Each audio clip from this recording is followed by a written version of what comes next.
ਸਤਿ ਸ਼੍ਰੀ ਅਕਾਲ ਜੀ ਸਾਰਿਆਂ ਨੂੰ। ਅਕਾਊਂਟਿੰਗ ਕੋਰਸ ਦੇ ਇਸ ਬੇਸਿਕ ਵੀਡੀਓਜ਼ ਦੇ ਵਿੱਚ ਤੁਹਾਡਾ ਸਵਾਗਤ ਹੈ। ਪਿਛਲੇ ਸੈਸ਼ਨ ਦੇ ਵਿੱਚ ਅਸੀਂ ਗੋਲਡਨ ਰੂਲ 1 ਜਿਹੜਾ ਹੈ ਉਹ ਅੰਡਰਸਟੈਂਡ ਕੀਤਾ ਸੀ, ਜਿਸ 'ਚ ਅਸੀਂ ਕਿਹਾ ਸੀ ਕਿ ਇਹ ਰੂਲ ਪਰਸਨਲ ਅਕਾਊਂਟਸ ਨਾਲ ਰਿਲੇਟਡ ਹੈ। ਪਰਸਨਲ ਅਕਾਊਂਟ ਦਾ ਮਤਲਬ ਹੈ ਜਿਸ ਵਿੱਚ ਕੋਈ ਟ੍ਰਾਂਜੈਕਸ਼ਨ ਕਿਸੇ ਪਰਸਨ ਦੇ ਨਾਲ, ਕਿਸੇ ਵਿਅਕਤੀ ਦੇ ਨਾਲ ਕੀਤਾ ਗਿਆ ਹੈ, ਫਿਰ ਚਾਹੇ ਉਹ ਨੈਚੁਰਲ ਪਰਸਨ ਹੋਵੇ ਜਾਂ ਕੋਈ ਸੰਸਥਾ ਜਿਹਨੂੰ ਅਸੀਂ ਆਰਟੀਫਿਸ਼ੀਅਲ ਪਰਸਨ ਕਹਿ ਦਿੰਦੇ ਹਾਂ। ਤਾਂ ਉਸ ਦੇ ਲਈ ਅਸੀਂ ਜੋ ਰੂਲ ਪੜ੍ਹਿਆ ਸੀ ਕਿ ਅਗਰ ਸਾਹਮਣੇ ਵਾਲਾ ਪ੍ਰਾਪਤ ਕਰਨ ਵਾਲਾ ਹੈ ਤਾਂ ਉਸਨੂੰ ਡੈਬਿਟ ਕਰਨਾ ਹੈ, ਅਗਰ ਸਾਹਮਣੇ ਵਾਲਾ ਸਾਨੂੰ ਕੁਝ ਦੇ ਰਿਹਾ ਹੈ ਤਾਂ ਉਸਨੂੰ ਅਸੀਂ ਕ੍ਰੈਡਿਟ ਕਰਨਾ ਹੈ। ਤਾਂ ਡੈਬਿਟ ਦਾ ਰਿਸੀਵਰ, ਕ੍ਰੈਡਿਟ ਦਾ ਗਿਵਰ। ਡੈਬਿਟ ਕ੍ਰੈਡਿਟ ਕੁਝ ਨਹੀਂ ਹੈ, ਸਿਰਫ ਸਾਈਡਾਂ ਨੇ। ਡੈਬਿਟ ਸਵੇਰ ਆਪਾਂ ਲੈਫਟ ਕਹਿ ਦਿੰਦੇ ਹਾਂ ਤੇ ਕ੍ਰੈਡਿਟ ਆਪਾਂ ਰਾਈਟ ਸਾਈਡ ਮੰਨ ਲਈਏ, ਤਾਂ ਇਹਨਾਂ ਨੂੰ ਬਸ ਆਪਾਂ ਅਲੱਗ-ਅਲੱਗ ਕੈਟਾਗਰੀ ਦੇ ਵਿੱਚ ਰੱਖਣਾ ਹੈ, ਅਲੱਗ-ਅਲੱਗ ਖਾਨਿਆਂ ਦੇ ਵਿੱਚ ਰੱਖਣਾ ਹੈ। ਤਾਂ ਉਸਦੇ ਅਸੀਂ ਇੱਕ ਪ੍ਰੈਕਟਿਸ ਸ਼ੀਟ ਤੁਹਾਡੇ ਨਾਲ ਸ਼ੇਅਰ ਕੀਤੀ ਸੀ। ਮੈਂ ਉਮੀਦ ਹੈ ਕਿ ਤੁਸੀਂ ਇਸ ਨੂੰ ਪ੍ਰੈਕਟਿਸ ਸ਼ੀਟ ਨੂੰ ਸੋਲਵ ਕੀਤਾ ਹੋਣਾ ਹੈ। ਅਗਰ ਤੁਸੀਂ ਸੋਲਵ ਨਹੀਂ ਕੀਤੀ ਹੈ ਤਾਂ ਇਸ ਨੂੰ ਇੱਥੇ ਹੀ ਪੌਜ਼ ਕਰਕੇ ਪਿਛਲਾ ਵੀਡੀਓ ਸੁਣ ਕੇ ਇਸ ਨੂੰ ਸੋਲਵ ਕਰੋ ਔਰ ਉਸ ਤੋਂ ਬਾਅਦ ਚੈੱਕ ਕਰੋ ਕਿ ਕਿਹੜੀਆਂ ਸਾਡੀਆਂ ਗਲਤੀਆਂ ਹੋਈਆਂ। ਜੇ ਅਸੀਂ ਇਸ ਨੂੰ ਨਹੀਂ ਕਰਾਂਗੇ ਆਪ ਤਾਂ ਫਿਰ ਸਾਨੂੰ ਸਮਝ ਨਹੀਂ ਆਏਗਾ। ਸਾਨੂੰ ਠੀਕ ਜਾਂ ਗਲਤ ਦੀ ਪਰਵਾਹ ਨਹੀਂ ਕਰਨੀ ਹੈ, ਅਸੀਂ ਇੱਕ ਵਾਰੀ ਪ੍ਰੈਕਟਿਸ ਜਿਹੜੀ ਹੈ ਉਹ ਆਪ ਕਰਨੀ ਹੈ ਔਰ ਇਸ ਰੂਲ ਨੂੰ ਪੱਕਾ ਫੋਲੋ ਕਰਨਾ ਹੈ ਪੂਰੇ ਵੀਡੀਓ ਕੋਰਸ ਦੇ ਵਿੱਚ ਕਿ ਅਸੀਂ ਸਾਰੇ ਜਿੰਨੇ ਵੀ ਪ੍ਰੈਕਟਿਸ ਸੈਸ਼ਨ ਹੋਣਗੇ, ਜਿੰਨੇ ਵੀ ਪ੍ਰੈਕਟਿਸ ਸ਼ੀਟਸ ਆਉਣਗੀਆਂ, ਉਹ ਸਾਰੀਆਂ ਜਿਹੜੀਆਂ ਉਹ ਜ਼ਰੂਰ ਕਰਨੀਆਂ। ਤਾਂ ਸ਼ੁਰੂ ਕਰਦੇ ਹਾਂ ਇਸ ਨੂੰ ਸੋਲੂਸ਼ਨ ਨੂੰ। ਆਪਾਂ ਪਹਿਲੀ ਜੋ ਸ਼ੀਟ ਸ਼ੇਅਰ ਕੀਤੀ ਹੈ, ਇਸ ਵਿੱਚ ਪਹਿਲੀ ਟ੍ਰਾਂਜੈਕਸ਼ਨ ਹੈ ਕੈਸ਼ ਰਿਸੀਵਡ ਫਰੋਮ ਸ਼ਾਮ, ਯਾਨੀ ਕਿ ਸ਼ਾਮ ਤੋਂ ਸਾਨੂੰ ਪੈਸੇ ਮਿਲੇ ਹਨ। ਤਾਂ ਅਗਰ ਨਾਮ ਦੇਖੀਏ ਇਸ ਵਿੱਚ ਕਿਹੜਾ ਆਇਆ ਹੈ ਤਾਂ ਸਾਨੂੰ ਪਤਾ ਲੱਗਦਾ ਹੈ ਕਿ ਇਸ ਵਿੱਚ ਸ਼ਾਮ ਵਿਅਕਤੀ ਦਾ ਨਾਮ ਆਇਆ ਹੈ ਔਰ ਉਸਨੇ ਸਾਨੂੰ ਪੈਸੇ ਦਿੱਤੇ ਹਨ। ਤਾਂ ਅਗਰ ਸ਼ਾਮ ਦਾ ਵਿਅਕਤੀ ਹੈ ਤਾਂ ਇਹ ਦੋ ਹੀ ਚੀਜ਼ਾਂ ਹੋਏਗਾ, ਜਾਂ ਤਾਂ ਰਿਸੀਵਰ ਹੋਏਗਾ ਜਾਂ ਗਿਵਰ ਹੋਏਗਾ। ਕਿਉਂਕਿ ਇਹ ਸਾਨੂੰ ਪੈਸੇ ਦੇ ਰਿਹਾ ਹੈ, ਇਸ ਕਰਕੇ ਇਹ ਗਿਵਰ ਹੈ। ਔਰ ਅਸੀਂ ਇਸ ਨੂੰ ਕਿਵੇਂ ਲਿਖਾਂਗੇ ਕਿ ਜੋ ਗਿਵਰ ਹੁੰਦਾ ਹੈ ਉਸ ਨੂੰ ਅਸੀਂ ਕ੍ਰੈਡਿਟ ਕਰਨਾ ਹੈ, ਤਾਂ ਅਸੀਂ ਕਰਾਂਗੇ ਸ਼ਾਮ ਨੂੰ ਕ੍ਰੈਡਿਟ, ਯਾਨੀ ਕਿ ਇਸ ਨੂੰ ਕ੍ਰੈਡਿਟ ਵਾਲੀ ਸਾਈਡ ਤੇ ਰੱਖਾਂਗੇ, ਸ਼ਾਮ ਕ੍ਰੈਡਿਟ। ਨੈਕਸਟ ਸਾਡੇ ਕੋਲ ਹੈ ਕੈਸ਼ ਪੇਡ ਟੂ ਹਰੀ ਰਾਮ। ਹਰੀ ਰਾਮ ਨੂੰ ਅਸੀਂ ਪੈਸੇ ਦਿੱਤੇ ਹਨ। ਤਾਂ ਹਰੀ ਰਾਮ ਇੱਕ ਵਿਅਕਤੀ ਦਾ ਨਾਮ ਆਇਆ ਹੈ, ਤਾਂ ਇਸ ਨੂੰ ਅਸੀਂ ਪੈਸੇ ਦਿੱਤੇ ਹਨ, ਤਾਂ ਇਸਨੇ ਪੈਸੇ ਲਏ ਹਨ, ਤਾਂ ਇਹ ਰਿਸੀਵਰ ਹੋ ਗਿਆ। ਤਾਂ ਅਗਰ ਇਹ ਰਿਸੀਵਰ ਹੈ ਤਾਂ ਅਸੀਂ ਕੀ ਕਰਾਂਗੇ, ਡੈਬਿਟ ਕਰਾਂਗੇ, ਕਿਉਂਕਿ ਰੂਲ ਹੈ ਡੈਬਿਟ ਦਾ ਰਿਸੀਵਰ। ਅਸੀਂ ਲਿਖਾਂਗੇ Hari Ram debit. Next, good sold to L and company. L and company ਨੂੰ ਮਾਲ ਵੇਚਿਆ। ਤਾਂ ਅਸੀਂ ਐਲ ਐਂਡ ਕੰਪਨੀ ਨੂੰ ਜਦੋਂ ਮਾਲ ਵੇਚਿਆ ਹੈ ਤਾਂ ਇੱਥੇ ਹੁਣ ਜੋ ਨਾਮ ਆਇਆ ਹੈ ਕਿਸੇ ਵਿਅਕਤੀ ਦਾ, ਨੈਚੁਰਲ ਦਾ ਨਹੀਂ ਆਇਆ, ਪਰ ਇੱਕ ਕਿਸੇ ਸੰਸਥਾ ਦਾ ਸਾਨੂੰ ਦਿਖ ਰਿਹਾ, ਇੱਕ ਕੰਪਨੀ ਦਾ ਨਾਮ ਦਿਖ ਰਿਹਾ ਹੈ। ਔਰ ਅਸੀਂ ਇਹ ਗੱਲ ਕਹੀ ਸੀ ਕਿ ਕਿਸੇ ਕੰਪਨੀ, ਕਿਸੇ ਸੰਸਥਾ, ਕਿਸੇ ਦੁਕਾਨ ਦਾ ਨਾਮ ਅਗਰ ਆਇਆ ਹੈ ਤਾਂ ਉਸ ਨੂੰ ਵੀ ਅਸੀਂ ਪਰਸਨ ਮੰਨਦੇ ਹਾਂ, ਔਰ ਉਦੋਂ ਅਸੀਂ ਆਰਟੀਫਿਸ਼ੀਅਲ ਪਰਸਨ ਕਿਹਾ ਸੀ। ਲੇਕਿਨ ਚਾਹੇ ਨੈਚੁਰਲ ਪਰਸਨ ਹੈ ਚਾਹੇ ਆਰਟੀਫਿਸ਼ੀਅਲ ਹੈ, ਰੂਲ ਸਾਡੇ ਕੋਲ ਸੇਮ ਹੈ, ਡੈਬਿਟ ਦਾ ਰਿਸੀਵਰ, ਕ੍ਰੈਡਿਟ ਦਾ ਗਿਵਰ। ਕਿਉਂਕਿ ਅਸੀਂ ਤੇ ਐਲ ਐਂਡ ਕੰਪਨੀ ਨੂੰ ਮਾਲ ਵੇਚਿਆ ਹੈ ਤਾਂ ਐਲ ਐਂਡ ਕੰਪਨੀ ਨੇ ਮਾਲ ਪ੍ਰਾਪਤ ਕੀਤਾ ਹੈ, ਸਾਡੇ ਕੋਲੋਂ ਮਾਲ ਗਿਆ ਹੈ, ਪਰ ਇਹਨੇ ਰਿਸੀਵ ਕੀਤਾ ਹੈ, ਤਾਂ ਅਸੀਂ ਇੱਥੇ ਨੂੰ ਰਿਸੀਵਰ ਮੰਨਾਂਗੇ ਔਰ ਰਿਸੀਵਰ ਨੂੰ ਅਸੀਂ ਕਰਨਾ ਹੈ ਡੈਬਿਟ। ਤਾਂ ਐਲ ਐਂਡ ਕੰਪਨੀ ਦੇ ਅੱਗੇ ਲਿਖਾਂਗੇ ਡੈਬਿਟ। ਐਸੇ ਤਰੀਕੇ ਨਾਲ ਪੀਕੇ ਤੋਂ ਅਸੀਂ ਮਾਲ ਖਰੀਦਿਆ ਹੈ, ਗੁੱਡ ਪਰਚੇਜ਼ ਫਰੋਮ ਪੀਕੇ। ਤਾਂ ਅਗਰ ਪੀਕੇ ਤੋਂ ਮਾਲ ਖਰੀਦਿਆ ਹੈ ਤਾਂ ਗੁੱਡ ਸਾਡੇ ਕੋਲ ਜ਼ਰੂਰ ਆਈਆਂ ਹੋਣਗੀਆਂ, ਤਾਂ ਉਡਸ ਆਈਆਂ ਨੇ, ਲੇਕਿਨ ਸਾਨੂੰ ਦੇਣ ਵਾਲਾ ਕੌਣ ਹੈ, ਪੀਕੇ ਹੈ। ਤਾਂ ਪੀਕੇ ਗਿਵਰ ਬਣ ਗਿਆ ਹੈ, ਤਾਂ ਅਸੀਂ ਇੱਥੇ ਗਿਵਰ ਨੂੰ ਕ੍ਰੈਡਿਟ ਕਰਦੇ ਹਾਂ, ਤਾਂ ਅਸੀਂ ਲਿਖਾਂਗੇ ਪੀਕੇ ਕ੍ਰੈਡਿਟ। ਤਾਂ ਨੈਕਸਟ ਐਂਟਰੀ ਹੈ ਕੈਸ਼ ਡਿਪੋਜ਼ਿਟ ਇਨਟੂ ਬੈਂਕ। ਤਾਂ ਅਸੀਂ ਬੈਂਕ ਦੇ ਵਿੱਚ ਪੈਸੇ ਜਿਹੜੇ ਹੈ ਉਹ ਜਮ੍ਹਾਂ ਕਰਵਾਏ ਹੈ। ਅਗਰ ਅਸੀਂ ਪੈਸੇ ਬੈਂਕ ਦੇ ਵਿੱਚ ਜਮ੍ਹਾਂ ਕਰਾਏ ਹੈ ਤਾਂ ਇੱਥੇ ਜੋ ਵਿਅਕਤੀ ਦਾ ਨਾਮ ਆਇਆ ਹੈ ਉਹ ਕਿਸੇ ਨੈਚੁਰਲ ਦਾ ਤਾਂ ਨਹੀਂ ਆਇਆ, ਲੇਕਿਨ ਬੈਂਕ ਦਾ ਆਇਆ ਹੈ। ਤਾਂ ਅਸੀਂ ਇੱਕ ਵਾਰੀ ਪਹਿਲਾਂ ਵੀ ਇਹੀ ਗੱਲ ਕਰ ਰਹੇ ਹਾਂ ਕਿ ਜਦੋਂ ਇਹ ਬੈਂਕ ਹੈ, ਇੱਕ ਸੰਸਥਾ ਹੈ, ਔਰ ਸੰਸਥਾ ਦਾ ਜਦੋਂ ਨਾਮ ਆਇਆ ਹੈ ਤਾਂ ਉਸਨੂੰ ਅਸੀਂ ਆਰਟੀਫਿਸ਼ੀਅਲ ਪਰਸਨ ਮੰਨਦੇ ਹੋਏ ਰੂਲ ਜਿਹੜਾ ਇਹੀ ਲਗਾਉਣਾ ਹੈ। ਤਾਂ ਜਦੋਂ ਅਸੀਂ ਬੈਂਕ ਵਿੱਚ ਪੈਸੇ ਜਮ੍ਹਾਂ ਕਰਾਏ ਹੈ ਤਾਂ ਬੈਂਕ ਨੇ ਉਹ ਪੈਸਾ ਸਾਡੇ ਤੋਂ ਲੈ ਲਏ ਹੈ, ਤਾਂ ਬੈਂਕ ਜੋ ਹੈ ਉਹ ਬਣ ਜਾਣਾ ਹੈ ਰਿਸੀਵਰ। ਤਾਂ ਅਗਰ ਅਸੀਂ ਬੈਂਕ 'ਚ ਪੈਸੇ ਜਮ੍ਹਾਂ ਕਰਾਏ, ਬੈਂਕ ਰਿਸੀਵਰ ਹੈ, ਤਾਂ ਫਿਰ ਅਸੀਂ ਰੂਲ ਕੀ ਲਗਾਵਾਂਗੇ, ਡੈਬਿਟ ਦਾ ਰਿਸੀਵਰ, ਔਰ ਅਸੀਂ ਕਰਾਂਗੇ ਬੈਂਕ ਨੂੰ ਡੈਬਿਟ। ਚਾਹੇ ਨਾਮ ਲਿਖਿਆ ਹੁੰਦਾ ਇਹਦੇ ਅੱਗੇ SBI ਬੈਂਕ, HDFC ਬੈਂਕ, ਤਾਂ ਵੀ ਸੇਮ ਰਹਿਣਾ ਸੀਗਾ। ਤਾਂ ਕੈਸ਼ ਵਿਡਰॉ ਫਰੋਮ ਬੈਂਕ, ਬੈਂਕ ਵਿੱਚੋਂ ਪੈਸੇ ਕਢਾਏ, ਤਾਂ ਸੇਮ ਇਹੀ ਐਂਟਰੀ ਹੈ, ਇਹਦਾ ਉਲਟਾ ਹੋ ਗਿਆ ਉੱਪਰ ਦੀ ਐਂਟਰੀ ਦਾ ਕਿ ਇੱਥੇ ਬੈਂਕ ਰਿਸੀਵਰ ਦੀ ਥਾਂ ਤੇ ਬੈਂਕ ਬਣ ਗਿਆ ਗਿਵਰ। ਤਾਂ ਆਰਟੀਫਿਸ਼ੀਅਲ ਪਰਸਨ ਹੈ ਬੈਂਕ, ਉਸਨੇ ਸਾਨੂੰ ਪੈਸੇ ਦਿਆ ਹੈ, ਅਸੀਂ ਉਸ ਤੋਂ ਪੈਸੇ ਕਢਵਾ ਰਹੇ ਹਾਂ, ਯਾਨੀ ਕਿ ਬੈਂਕ ਸਾਨੂੰ ਪੈਸੇ ਦੇ ਰਿਹਾ ਹੈ, ਤਾਂ ਬੈਂਕ ਗਿਵਰ ਹੈ, ਤਾਂ ਅਸੀਂ ਇੱਥੇ ਕਰਾਂਗੇ ਬੈਂਕ ਨੂੰ ਕ੍ਰੈਡਿਟ। ਨੈਕਸਟ, ਕਾਰ ਬॉट ਫਰਮ ਟਾਟਾ ਕੰਪਨੀ। ਅਸੀਂ ਟਾਟਾ ਕੰਪਨੀ ਕੋਲੋਂ ਇੱਕ ਕਾਰ ਖਰੀਦੀ ਹੈ। तो कार ਜਿਹੜੀ ਹੈ ਉਹ ਆਈ ਹੈ ਸਾਡੇ ਕੋਲ, ਲੇਕਿਨ ਸਾਨੂੰ ਦੇਣ ਵਾਲਾ ਕੌਣ ਹੈ? टाटा कंपनी। एक आर्टिफिशियल पर्सन बन गया, एक संस्था नाम है। तो आर्टिफिशियल पर्सन है गिवर। तो गिवर वेले साडा रूल जो है वो सेम है कि असी डेबिट दा रिसीवर, क्रेडिट दा गिवर। तो टाटा कंपनी दे रहा है गड्डी सानू, तो असी की करांगे? टाटा कंपनी नू क्रेडिट करांगे। Next, cheque paid to Tata company. तो इत्थे ਜਿਹੜਾ ਇਹ ਆਇਆ ਹੈ ਕਿ ਅਸੀਂ ਇੱਕ ਚੈੱਕ ਦਿੱਤਾ ਹੈ। ਸਾਰਿਆਂ ਨੂੰ ਪਤਾ ਹੈ, ਸਾਨੂੰ ਚੈੱਕ ਬਾਰੇ ਅਸੀਂ ਜਾਣਦੇ ਹਾਂ ਕਿ ਚੈੱਕ ਇੱਕ ਐਸਾ ਇਨਸਟਰੂਮੈਂਟ ਹੈ ਜੋ ਸਾਨੂੰ ਬੈਂਕ ਦੁਆਰਾ ਇੱਕ ਜਾਰੀ ਕੀਤਾ ਜਾਂਦਾ ਹੈ, ਔਰ ਅਸੀਂ ਉਸ ਦੇ ਨਾਲ ਕੀ ਕਰਦੇ ਹਾਂ ਕਿ ਅਸੀਂ ਆਪਣੇ ਅਕਾਊਂਟ ਦੇ ਵਿੱਚੋਂ ਪੈਸੇ ਕਿਸੇ ਦੂਸਰੇ ਦੇ ਅਕਾਊਂਟ 'ਚ ਟ੍ਰਾਂਸਫਰ ਕਰ ਸਕਦੇ ਹਾਂ। ਤਾਂ ਜਦੋਂ ਅਸੀਂ ਕਿਸੇ ਨੂੰ ਕੈਸ਼ ਨਹੀਂ ਦਿੰਦੇ ਪਰ ਆਪਣੇ ਬੈਂਕ ਦੇ ਵਿੱਚੋਂ ਦੂਜੇ ਨੂੰ ਦੇਣਾ ਚਾਹੁੰਦੇ ਹਾਂ ਪੈਸਾ, ਤਾਂ ਅਸੀਂ ਉਹਨੂੰ ਚੈੱਕ ਦੇ ਦਿੰਦੇ ਹਾਂ। ਜਿਵੇਂ ਅਸੀਂ ਟਾਟਾ ਕੰਪਨੀ ਨੂੰ 1 ਲੱਖ ਰੁਪਏ ਦੇਣਾ ਸੀਗਾ, ਅਸੀਂ ਗੱਡੀ ਖਰੀਦੀ ਸੀਗੀ, ਤਾਂ ਅਸੀਂ ਉਹਨੂੰ ਪੈਸੇ ਨਗਦ ਨਾ ਦੇ ਕੇ ਉਹਨੂੰ ਚੈੱਕ ਦੇ ਦਿੱਤਾ। ਯਾਨੀ ਕਿ ਅਸੀਂ ਆਪਣੇ ਬੈਂਕ ਨੂੰ ਇਹ ਕਹਿ ਦਿੱਤਾ ਕਿ ਸਾਡੇ ਬੈਂਕ 'ਚੋਂ, ਸਾਡੇ ਖਾਤੇ 'ਚੋਂ ਪੈਸੇ ਕੱਢ ਕੇ ਟਾਟਾ ਕੰਪਨੀ ਦੇ ਅਕਾਊਂਟ ਵਿੱਚ ਟ੍ਰਾਂਸਫਰ ਕਰ ਦਿਓ। ਤਾਂ ਇਸ ਤਰ੍ਹਾਂ ਜਿਹੜਾ ਹੈ ਚੈੱਕ ਕੰਮ ਕਰਦਾ ਹੈ। ਤਾਂ ਟਾਟਾ ਕੰਪਨੀ ਨੂੰ ਅਸੀਂ ਜੋ ਚੈੱਕ ਦਿੱਤਾ ਹੈ, ਤਾਂ ਟਾਟਾ ਕੰਪਨੀ ਇੱਕ ਸੰਸਥਾ ਆ ਗਈ ਪਹਿਲਾਂ ਤਾਂ, ਜਿਹੜਾ ਉਸਨੂੰ ਅਸੀਂ ਚੈੱਕ ਦੇ ਰਹੇ ਹਾਂ ਤਾਂ ਰਿਸੀਵਰ ਹੋ ਗਿਆ। ਤਾਂ ਇੱਥੇ ਅਸੀਂ ਟਾਟਾ ਕੰਪਨੀ ਨੂੰ ਡੈਬਿਟ ਕਰਾਂਗੇ। ਇਸ ਦੇ ਨਾਲ ਹੀ ਜਿਹੜਾ ਚੈੱਕ ਹੈ, ਮੈਂ ਤੁਹਾਨੂੰ ਦੱਸਿਆ ਕਿ ਇਹ ਬੈਂਕ ਦੇ ਵਿੱਚੋਂ ਜਾਣੇ ਹੈ ਪੈਸੇ। ਤਾਂ ਇਸ ਦਾ ਮਤਲਬ ਬੈਂਕ ਜਿਹੜਾ ਹੈ ਉਹ ਪੈਸੇ ਦੇਗਾ, ਸਾਡੇ ਬਿਹਾਫ ਤੇ ਦੇਗਾ, ਇਸ ਕਰਕੇ ਉਸਨੂੰ ਵੀ ਜਿਹੜਾ ਐਂਟਰੀ 'ਚ ਲੈਣਾ ਜ਼ਰੂਰੀ ਹੈ। ਤਾਂ ਇੱਥੇ ਦੇਣ ਵਾਲਾ ਪੈਸੇ ਕੌਣ ਹੈ? ਬੈਂਕ ਹੈ। ਤਾਂ ਬੈਂਕ ਜੋ ਹੈ ਉਹ ਕੀ ਬਣ ਜਾਏਗਾ? ਗਿਵਰ ਬਣ ਜਾਏਗਾ। ਇਹ ਪੈਸੇ ਕਿੱਥੋਂ ਜਾ ਰਹੇ ਹੈ? ਬੈਂਕ 'ਚੋਂ ਜਾ ਰਹੇ ਹੈ। ਤਾਂ ਬੈਂਕ ਜੋ ਹੈ ਉਹ ਗਿਵਰ ਬਣ ਗਿਆ। ਤਾਂ ਬੈਂਕ ਜਦੋਂ ਗਿਵਰ ਬਣ ਗਿਆ ਤਾਂ ਅਸੀਂ ਇੱਥੇ ਕੀ ਕਰਾਂਗੇ? ਬੈਂਕ ਨੂੰ ਕ੍ਰੈਡਿਟ ਕਰ ਦਾਂਗੇ। तो इस दोनों पर्सनल अकाउंट आ रहे हैं, चाहे चैक लिखा हुआ है, लेकिन चैक का मतलब बैंक ही है, क्योंकि पैसे तो बैंक ने देने हैं। चैक तो एक इंस्ट्रूमेंट है जो कि बैंक को इंस्ट्रक्ट कर रहा है कि भाई पैसे दे दो इन्हें। तो बैंक जोड़ा है पैसे दे रहा है टाटा कंपनी को। तो टाटा कंपनी रिसीवर है, बैंक जो है गिवर बन गया। तो टाटा कंपनी डेबिट होगी, बैंक जो है क्रेडिट हो गया। तो चाहे बैंक साढ़े बिहाफ से ही काम कर रहा है, लेकिन पैसे जो है वो बैंक के अकाउंट विचों जा रहे हैं, इस करके बैंक जो है वो गिवर बन जाता है। तो थोड़ी जी इंटरेस्टिंग एंट्री है, इसको ध्यान से समझना है। अगर नहीं आया तो दोबारा एक बार सुन लेना है कि जो टाटा कंपनी है और रिसीवर है उनको डेबिट करना ही है, और जो पैसे है वो बैंक विचों जा रहे हैं, बैंक साढ़े बिहाफ से उन्होंने पैसे दे रहे हैं, तो बैंक जो है वो गिवर बन जाना इत्थे, और Tata company debit, bank credit. Next, furniture sold to Puneet. असी पुनीत नूं फर्नीचर बेचा। ਹੁਣ ਇੱਥੇ ਇੱਕ ਨੋਟ ਕਰਨ ਵਾਲਾ ਪੁਆਇੰਟ ਇਹ ਹੈ, ਪੁਨੀਤ ਤਾਂ ਚਲੋ ਹੈ ਕਿ ਪਰਸਨਲ ਅਕਾਊਂਟ ਹੈ ਔਰ ਅਸੀਂ ਉਸਨੂੰ ਕੁਝ ਵੇਚ ਰਹੇ ਹਾਂ ਤਾਂ ਇਹ ਰਿਸੀਵਰ ਹੈ, ਰਾਈਟ। ਲੇਕਿਨ ਇੱਥੇ ਲਿਖਿਆ ਹੋਇਆ ਹੈ ਫਰਨੀਚਰ, ਇੱਥੇ ਗੁੱਡਸ ਨਹੀਂ ਹੈ। ਤਾਂ ਅਗਰ ਇੱਥੇ ਗੁੱਡਸ ਵਰਡ ਆ ਰਿਹਾ ਤਾਂ ਸਾਨੂੰ ਕਲੀਅਰ ਹੈ ਕਿ ਸਾਡਾ ਮਾਲ ਹੈ ਜਿਸ ਦਾ ਅਸੀਂ ਰੂਟੀਨ ਬਿਜ਼ਨਸ ਕਰ ਰਹੇ ਹਾਂ। ਲੇਕਿਨ ਜਦੋਂ ਅਸੀਂ ਫਰਨੀਚਰ ਵੇਚਿਆ ਤਾਂ ਸਾਨੂੰ ਇੱਥੇ ਧਿਆਨ ਰੱਖਣਾ ਪਏਗਾ ਕਿ ਇਹਦਾ ਮਤਲਬ ਇਹ ਗੁੱਡਸ ਨਹੀਂ ਹੈ, ਇਹ ਸਾਡੀ ਕੀ ਹੈ? ਕੋਈ ਸੰਪत्ति ਹੈ, ਕੋਈ ਐਸੈਟਸ ਹੈ ਜੋ ਅਸੀਂ ਉਹਨਾਂ ਨੂੰ ਵੇਚ ਰਹੇ ਹਾਂ। ਤਾਂ ਇੱਥੇ ਫਰਨੀਚਰ ਐਸੈਟਸ ਵੇਚਿਆ ਦੇ ਤੌਰ ਤੇ ਵੇਚਿਆ ਗਿਆ।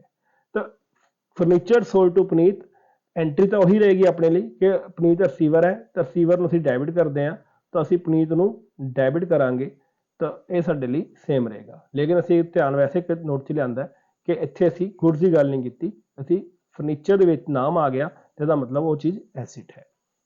Next, goods return to Reliance company. Reliance company नूं असीं माल वापस कीता, तो जो असीं माल खरीदिया सीगा ਉਹ ਸਾਨੂੰ ਵਾਪਸ ਕਰਨਾ ਪੈ ਗਿਆ ਰਿਲਾਇੰਸ ਕੰਪਨੀ ਨੂੰ।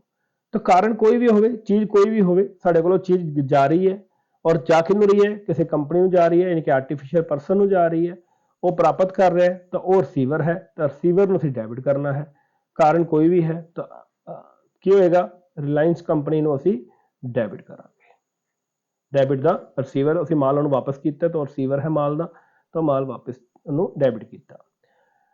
Next, goods return from Ravjot. Ravjot तो माल वापस आया, यानी कि ਅਸੀਂ ਰਵਜੋਤ ਨੂੰ ਮਾਲ ਵੇਚਿਆ ਹੋਏਗਾ, ਹੁਣ ਵਾਪਸ ਕਰ ਗਿਆ, ਕੋਈ ਗੱਲ ਨਹੀਂ। ਸਾਡੇ ਕੋਲ ਜੋ ਗੁੱਡਸ ਆਈਆਂ ਨੇ ਜ਼ਰੂਰ ਨੇ, ਲੇਕਿਨ ਫਿਰ ਉੱਥੇ ਦਾ ਨਾਮ ਦੇਣ ਵਾਲੇ ਦਾ ਆਇਆ ਹੈ। तो रवजोत ਇੱਥੇ ਗਿਵਰ ਹੈ, ਔਰ ਗਿਵਰ ਹੈ ਤਾਂ ਅਸੀਂ ਉਸ ਨੂੰ ਕੀ ਕਰਨਾ ਹੈ? ਵੈਰੀ ਗੁੱਡ, ਕ੍ਰੈਡਿਟ ਕਰਨਾ ਹੈ। ਤਾਂ ਅਸੀਂ ਉੱਥੇ ਕੀ ਲਿਖਾਂਗੇ? ਰਵਜੋਤ ਕ੍ਰੈਡਿਟ। तो रूल नहीं भुलना है, debit the receiver, credit the giver, वार वार ਜਿਹੜਾ ਹੈ ਇਸ ਨੂੰ ਦੁਹਰਾਈ ਜਾਣਾ ਹੈ। अगली एंट्री भी बहुत इंटरेस्टिंग है, थोड़ा जिहा ध्यान नाल समझने की कोशिश करनी है इसनूं भी। अगला है कैश विड्रॉ फ्रॉम बैंक। ਅਸੀਂ ਪੈਸੇ ਕਢਾਏ ਹਾਂ, ਸੌਰੀ ਕੈਸ਼ ਫਰੋਮ ATM, ਅਸੀਂ ATM ਦੇ ਵਿੱਚੋਂ ਪੈਸੇ ਕਢਾਏ ਹਨ।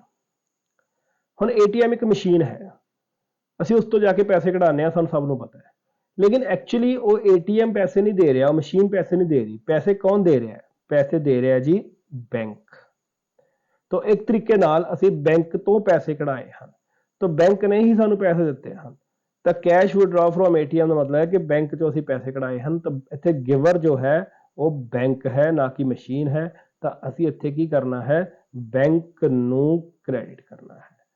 डेबिट दा रिसीवर, क्रेडिट दा गिवर। तो बैंक पैसे दे रहा है, ATM से पैसे कढ़ाए हैं, तो एक तरीके नाल बैंक दे रहा है, तो गिवर बन गया, इस करके credit. Next, cheque received from King company. King company तो चैक मिलिया, फिर इसे चैक मिलिया है, ठीक है, इसकी गल करते हैं। चलो पहला किंग कंपनी, क्लीयर कट नाम आ गया साडे कोल। तो चैक सानू दे रहा है king company, King company giver बन गया। तो किंग कंपनी नूं असीं की करांगे? क्रेडिट करांगे, क्योंकि वो गिवर है। तो इस करके वो क्रेडिट हो गया। लेकिन चैक आया है, तो चैक आने का मतलब है कि पैसे बैंक च आएंगे, तो बैंक चैक जो रिसीव करेगा, राइट। तो असी मनते हैं कि यह जो चैक है वो बैंक ने रिसीव कर लिया है। तो फिर असी इनू चैक नूं थां ते बैंक जो नूं रिसीवर बनांगे कि बैंक चो पैसा आ रहा है, बैंक रिसीवर है। तो बैंक अगर रिसीवर है तो बैंक जो है वो डेबिट होएगा। तो इस दोनों पर्सनल आ गए, बैंक भी और किंग कंपनी भी। Bank debit, King company credit. Cheque issue to Prabh Simran, same issue दोनों आ रहे हैं। चैक की थां ते अगर बैंक बनीए कि बैंक जो है वो पैसे दे रहा है प्रभ सिमरन, तो तड़का बिल्कुल क्लीयर है, पैसे दे रहा है प्रभ सिमरन। तो प्रभ सिमरन जो है रिसीवर है और बैंक जो है वो गिवर है। तो रिसीवर नूं की करना है? डेबिट करना है।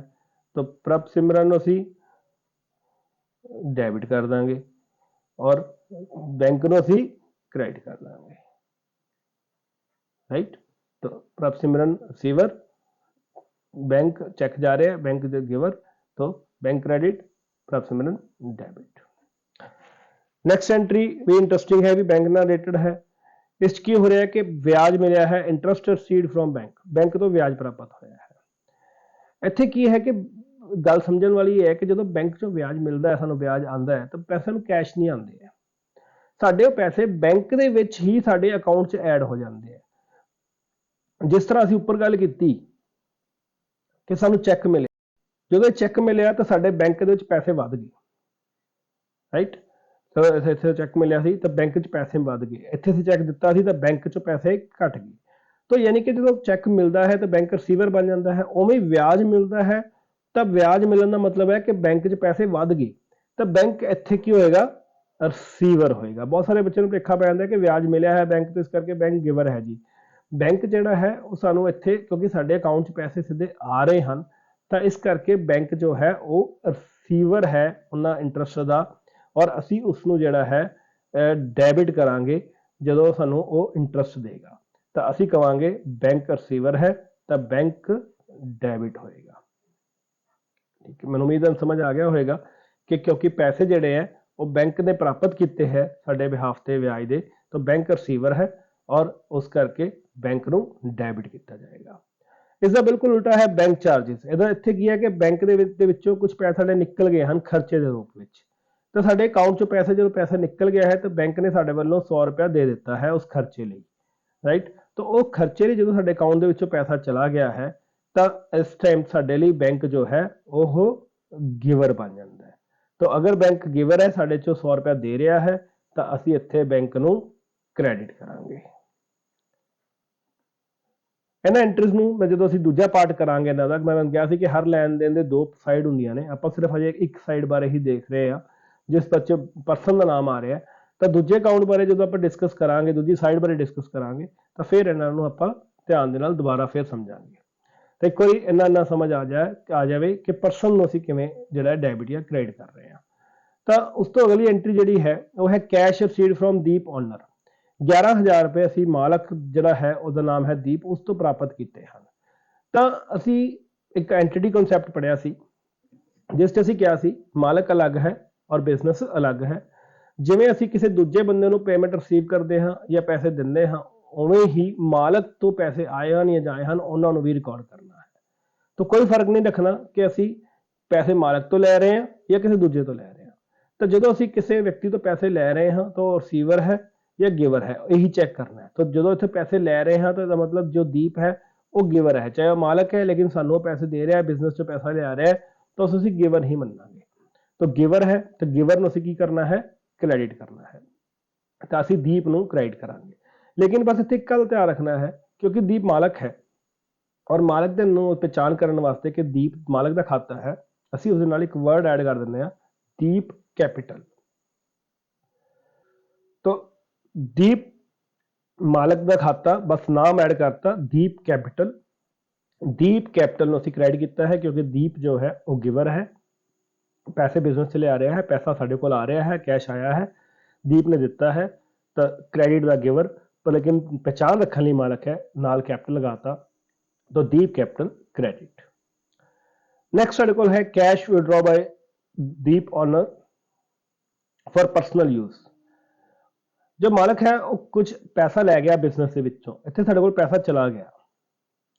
अगर साडे कोल पैसा चला गया है मालक द्वारा परसनल यूज वास्ते, तो लैके कौन गया है, दीप लैके गया है। तो इत्थे दीप जो है वो रिसीवर है, जिवें बाकी कोई लैके गया पैसे उवें ही लैके गया, तो रिसीवर है। तो असीं इत्थे रिसीवर नूं डेबिट करांगे और असीं करांगे दीप कैपिटल अकाउंट डेबिट। इत्थे असीं ਜਿਹੜਾ ਹੈ ਇੱਕ ਹੋਰ ਕੰਸੈਪਟ ਪੜਿਆ ਸੀ ਜਦੋਂ ਅਸੀਂ ਕੈਪੀਟਲ ਬਾਰੇ ਪੜਿਆ ਸੀ ਕਿ ਪੈਸਾ ਲਗਾਉਣ ਵਾਲਾ ਕੈਪੀਟਲ ਜੋ ਮਾਲਕ ਹੈ, ਜੋ ਪੈਸਾ ਲਗਾਉਂਦਾ ਉਸ ਨੂੰ ਕੈਪੀਟਲ ਕਹਿੰਦੇ ਆ, ਔਰ ਜੋ ਪੈਸਾ ਮਾਲਕ ਬਿਜ਼ਨਸ ਚੋਂ ਘਰ ਲਈ ਖਰਚੇ ਲਈ ਲੈ ਜਾਂਦਾ ਉਸ ਨੂੰ ਕੀ ਕਹਿੰਦੇ ਆ, ਡਰਾਇੰਗਸ। ਉਸ ਨੂੰ ਅਸੀਂ ਡਰਾਇੰਗਸ ਕਹਿੰਦੇ ਆ। ਤਾਂ ਇਸ ਕਰਕੇ ਜਦੋਂ ਅਸੀਂ ਆਹ ਐਂਟਰੀ ਕੀਤੀ ਹੈ ਕਿ ਉਸਨੇ ਪਰਸਨਲ ਯੂਜ਼ ਲਈ ਪੈਸਾ ਲੈ ਗਿਆ, ਤਾਂ ਅਸੀਂ ਕਈ ਵਾਰੀ ਦੀਪ ਕੈਪੀਟਲ ਨੂੰ ਡੈਬਿਟ ਨਹੀਂ ਕਰਦੇ ਬਲਕਿ ਇੱਥੇ ਡਰਾਇੰਗਸ ਅਕਾਊਂਟ ਨੂੰ ਡੈਬਿਟ ਕਰ ਦਿੰਦੇ ਆ। ਇਹ ਡਰਾਇੰਗਸ ਕੀ ਹੈ, ਇਹ ਸਾਡਾ ਇਸੇ ਅਕਾਊਂਟ ਨੂੰ ਰਿਪਰੈਜ਼ੈਂਟ ਕਰ ਰਿਹਾ ਹੈ ਕਿ ਮਾਲਕ ਪੈਸਾ ਲੈ ਗਿਆ। ਡਰਾਇੰਗਸ ਦਾ ਮਤਲਬ ਇਹੀ ਹੈ ਕਿ ਮਾਲਕ ਪੈਸਾ ਲੈ ਗਿਆ, ਠੀਕ ਹੈ। ਤਾਂ ਡਰਾਇੰਗਸ ਅਸੀਂ ਇਹ ਵਰਡ ਯੂਜ਼ ਨਹੀਂ ਕਰਦੇ ਹੋਏ ਇਸ ਨੂੰ ਕਰਨਾ, ਵੀ ਗਲਤ ਨਹੀਂ ਹੈ ਕਰਨਾ, ਪਰ ਜ਼ਿਆਦਾਤਰ ਅਸੀਂ ਜਿਹੜਾ ਹੈ ਇੱਕ ਸਪੈਸੀਫਿਕ ਸ਼ਬਦ ਡਰਾਇੰਗਸ ਪਹਿਚਾਣ ਕਰਨ ਲਈ ਕਿ ਮਾਲਕ ਪੈਸਾ ਲੈ ਗਿਆ, ਅਸੀਂ ਡਰਾਇੰਗਸ ਨੂੰ ਡੈਬਿਟ ਕਰ ਦਿੰਦੇ ਹਾਂ। ਤਾਂ ਇੱਕ ਅਸੀਂ ਹੋਰ ਤੀਜੀ ਕੈਟਾਗਰੀ ਬਾਰੇ ਵੀ ਥੋੜੀ ਜਿਹੀ ਗੱਲ ਕੀਤੀ ਸੀਗੀ ਜਦੋਂ ਅਸੀਂ ਗੱਲ ਕੀਤੀ ਪਰਸਨਸ ਦੀ। ਅਸੀਂ ਕਿਹਾ ਸੀ ਤਿੰਨ ਤਰ੍ਹਾਂ ਦੇ ਹਨ, ਨੈਚੁਰਲ ਪਰਸਨ, ਆਰਟੀਫਿਸ਼ੀਅਲ ਪਰਸਨ ਤੇ ਤੀਸਰਾ ਅਸੀਂ ਪੜਿਆ ਸੀ ਰਿਪਰੈਜ਼ੈਂਟੇਟਿਵ ਪਰਸਨ। ਰਿਪਰੈਜ਼ੈਂਟ ਕਰਨ ਦਾ ਮਤਲਬ ਸੀਗਾ ਕਿ ਜਦੋਂ ਅਸੀਂ ਐਕਚੁਅਲੀ ਵਿਅਕਤੀ ਦੀ ਥਾਂ ਤੇ ਕੋਈ ਅਕਾਊਂਟਿੰਗ ਨਾਮ ਰੱਖ ਲੈਂਦੇ ਹਾਂ, ਤਾਂ ਮੈਂ ਕਿਹਾ ਸੀਗਾ, ਤਾਂ ਉਸ ਦੀ ਇੱਕ ਉਦਾਹਰਨ ਹੋ ਸਕਦੀ ਹੈ ਇਹ ਕਿ ਅਸੀਂ ਡਰਾਇੰਗਸ ਵਰਡ ਯੂਜ਼ ਕਰ ਲਿਆ ਮਾਲਕ ਦੇ ਨਾਮ ਦੀ ਥਾਂ ਤੇ, ਤਾਂ ਡਰਾਇੰਗ ਜਿਹੜਾ ਉਹ ਰਿਪਰੈਜ਼ੈਂਟ ਕਰ ਰਿਹਾ ਮਾਲਕ ਨੂੰ ਹੀ। ਤਾਂ ਇਹ ਦੀਪ ਕੈਪੀਟਲ ਜਿਹੜਾ ਹੈ ਡੈਬਿਟ ਹੈ, ਲੇਕਿਨ ਇਸ ਨੂੰ ਅਸੀਂ ਨਾ ਵਰਤਦੇ ਹੋਏ ਅਗਰ ਡਰਾਇੰਗਸ ਡੈਬਿਟ ਵਰਤ ਲੈਂਦੇ ਹਾਂ ਤਾਂ ਵੀ ਉਹ ਠੀਕ ਹੋਏਗਾ ਕਿਉਂਕਿ ਇਹ ਰਿਪਰੈਜ਼ੈਂਟੇਟਿਵ ਹੈ। तो दोवें ठीक ने पर असीं ज़्यादातर यूज़ करांगे ड्राइंग्स डेबिट। तो इत्थे मालक जो पैसे लै गए तो असीं यूज़ किया ड्राइंग्स डेबिट। नैक्सट एंट्री विच भी मालक जो गुड्स लै गया, जो गुड्स लै गए तो फिर ड्राइंग्स ही है, तो असीं इत्थे यही सेम एंट्री ड्राइंग्स जिहड़ियां ने वो डेबिट करांगे।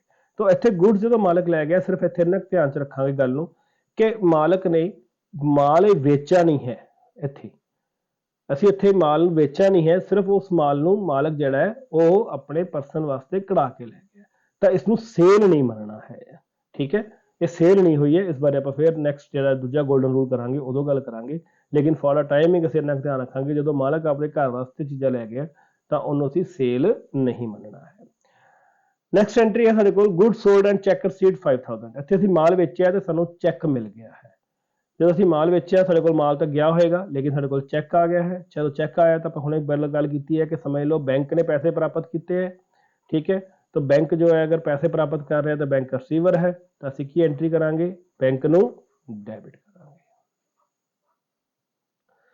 तो ਅਸੀਂ ਜਿਹੜਾ ਹੈ ਇਹ ਸੀਗਾ गोल्डन रूल 1। ਅਸੀਂ ਸਿਰਫ ਇੱਕ ਕੰਮ ਕੀਤਾ ਹੈ, ਇਹਦੇ ਵਿੱਚ ਅਸੀਂ ਇੱਕ ਪਾਸਾ ਜਿਹੜਾ ਹੈ ਉਹ ਪਛਾਣਿਆ ਹੈ। पर मैं आप गल की सी कि जो असीं अकाउंटिंग कर रहे हैं तो डबल एंट्री सिस्टम है, हर पक्ष के दो, हर लैन देन के दो पक्ष होंगे है जिन्होंने असीं लिखना है। पर असीं फिलहाल क्योंकि एक रूल ही किया है तो असीं सिर्फ एक रूल वाले पासे लिए जिहड़े लैन देन आए है कि वो डेबिट वाले खाने च आउणगे, क्रेडिट वाले खाने च आउणगे, ये असीं जिहड़ी है करन दी कोशिश की है। उम्मीद है कि तुहानूं जिहड़ा ये टॉपिक क्लीयर हो गया होएगा, तुहानूं परसनल अकाउंट जिहड़ा है बिल्कुल चंगी तरह समझ आ गया होएगा। अगर फिर भी कोई डाउट्स रह गए हैं, चीज़ समझ नहीं आई तो कमेंट बॉक्स में पाओ, ਨੈਕਸਟ ਵੀਡੀਓ ਦੇ ਵਿੱਚ ਇਹਨਾਂ ਦਾ ਮੈਂ ਆਨਸਰ ਦੇਣ ਦੀ ਕੋਸ਼ਿਸ਼ ਕਰਾਂਗਾ। ਔਰ ਪ੍ਰੈਕਟਿਸ ਜ਼ਰੂਰ ਕਰਦੇ ਰਹਿਣਾ ਹੈ, ਇਹਨਾਂ ਨੂੰ ਪ੍ਰੋਪਰ ਜਿਹੜਾ ਹੈ ਤਰੀਕੇ ਦੇ ਨਾਲ ਆਪਣੇ ਜੋ ਰਜਿਸਟਰ ਲਗਾਇਆ ਵੱਡਾ ਉਹਦੇ ਤੇ ਨੋਟ ਕਰਨਾ ਹੈ। ਔਰ ਨੈਕਸਟ ਸੈਸ਼ਨ ਦੇ ਵਿੱਚ ਅਸੀਂ ਜਿਹੜਾ ਗੋਲਡਨ ਰੂਲ 2 ਜਿਹੜਾ ਹੈ ਉਹ ਕਰਾਂਗੇ। ਹੋਰ ਵੀ ਤੁਸੀਂ ਕੋਲ ਪ੍ਰੈਕਟਿਸ ਲਈ ਕੁਝ ਸਮਾਨ ਹੈ ਤਾਂ ਉਸਦੀ ਪ੍ਰੈਕਟਿਸ ਤੁਸੀਂ ਕਰ ਸਕਦੇ ਹੈਗੇ ਹੋ। ਤਾਂ ਇੱਕ ਵਾਰੀ ਫੇਰ ਤੁਹਾਡਾ ਸਾਰਿਆਂ ਦਾ ਥੈਂਕ ਯੂ।